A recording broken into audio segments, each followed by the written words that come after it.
path leading to the dwelling in which he had been born. Soldiers in war age rapidly, and in youth 2 years are a long time. Barr Lassiter felt himself an old man, and had almost expected to find the place a ruin and a desolation. Nothing apparently was changed. At the sight of each dear and familiar object he was profoundly affected. His heart beat audibly, his emotion nearly suffocated him, an ache was in his throat. Unconsciously he quickened his pace until he almost ran, his long shadow making grotesque efforts to keep its place beside him. The house was unlighted, the door open. As he approached and paused to recover control of himself, his father came out and stood bareheaded in the moonlight.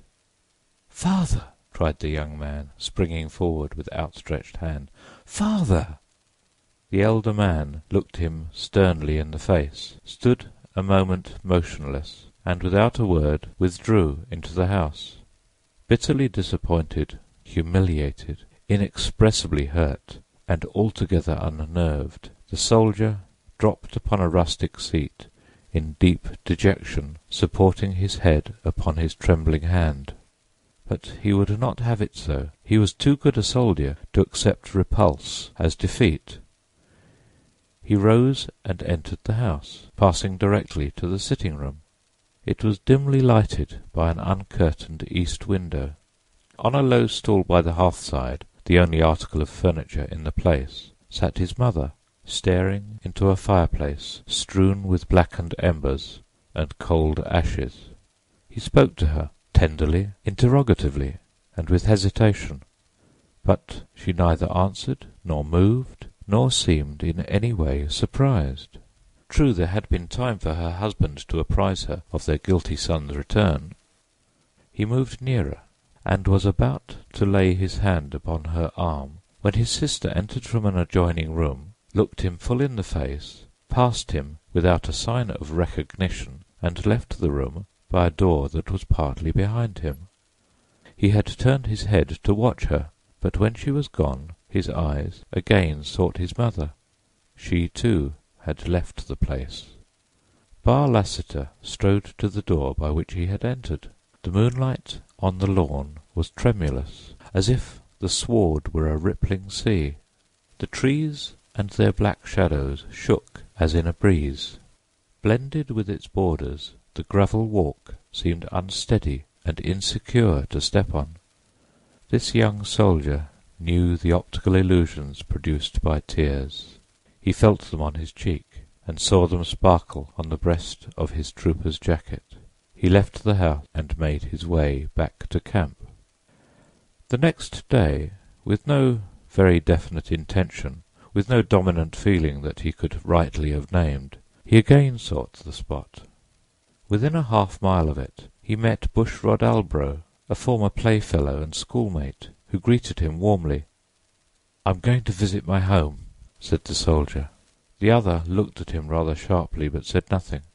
"I know," continued Lassiter, "that my folks have not changed, but—" "There have been changes," Albro interrupted. "Everything changes. I'll go with you if you don't mind. We can talk as we go." But Albro did not talk. Instead of a house, they found only fire-blackened foundations of stone enclosing an area of compact ashes, pitted by rains. Lassiter's astonishment was extreme. "I could not find the right way to tell you," said Albro. "In the fight a year ago, your house was burned by a Federal shell." "And my family? Where are they?" "In heaven, I hope. All were killed by the shell." A baffled ambuscade. Connecting Readyville and Woodbury was a good hard turnpike 9 or 10 miles long. Readyville was an outpost of the Federal army at Murfreesboro. Woodbury had the same relation to the Confederate army at Tullahoma. For months after the big battle at Stone River, these outposts were in constant quarrel, most of the trouble occurring, naturally, on the turnpike mentioned, between detachments of cavalry. Sometimes the infantry and artillery took a hand in the game by way of showing their goodwill. One night a squadron of Federal horse, commanded by Major Seidel, a gallant and skilful officer, moved out from Readyville on an uncommonly hazardous enterprise requiring secrecy, caution, and silence. Passing the infantry pickets, the detachment soon afterward approached two cavalry vedettes staring hard into the darkness ahead. There should have been three. "Where is your other man?" said the major. "I ordered Dunning to be here tonight." "He rode forward, sir," the man replied. "There was a little firing afterward, but it was a long way to the front." "It was against orders and against sense for Dunning to do that," said the officer, obviously vexed. "Why did he ride forward?" "Don't know, sir. He seemed mighty restless. Guess he was scared." When this remarkable reasoner and his companion had been absorbed into the expeditionary force, it resumed its advance. Conversation was forbidden. Arms and accoutrements were denied the right to rattle. The horses' tramping was all that could be heard, and the movement was slow in order to have as little as possible of that. It was after midnight and pretty dark, although there was a bit of moon somewhere behind the masses of cloud. 2 or 3 miles along, the head of the column approached a dense forest of cedars bordering the road on both sides. The major commanded a halt by merely halting, and, evidently himself a bit skeered, rode on alone to reconnoitre. He was followed, however, by his adjutant and 3 troopers, who remained a little distance behind, and, unseen by him, saw all that occurred. After riding about 100 yards towards the forest, the major suddenly and sharply reined in his horse, and sat motionless in the saddle. Near the side of the road, in a little open space, and hardly 10 paces away, stood the figure of a man, dimly visible and as motionless as he. The major's first feeling was that of satisfaction in having left his cavalcade behind. If this were an enemy and should escape, he would have little to report. The expedition was as yet undetected. Some dark object was dimly discernible at the man's feet. The officer could not make it out. With the instinct of the true cavalryman, and a particular indisposition to the discharge of firearms, he drew his sabre. The man on foot made no movement in answer to the challenge. The situation was tense and a bit dramatic. Suddenly the moon burst through a rift in the clouds, and, himself in the shadow of a group of great oaks, the horseman saw the footman clearly in a patch of white light. It was Trooper Dunning, unarmed and bareheaded.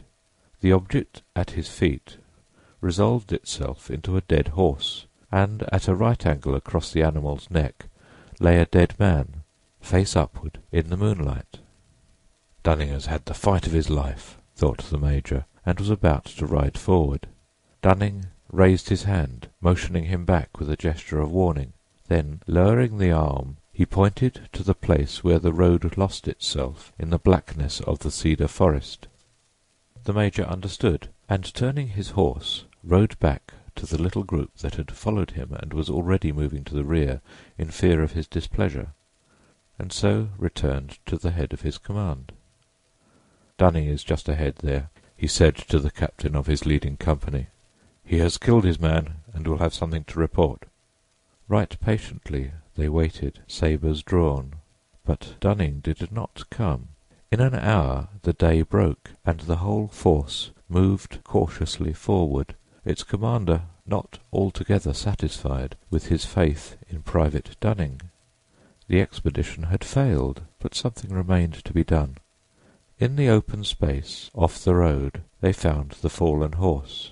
At a right angle, across the animal's neck, face upward, a bullet in the brain, lay the body of Trooper Dunning, stiff as a statue, hours dead. Examination disclosed abundant evidence that within a half-hour the cedar forest had been occupied by a strong force of Confederate infantry, an ambuscade. 2 military executions. In the spring of the year 1862, General Buell's big army lay in camp licking itself into shape for the campaign which resulted in the victory at Shiloh.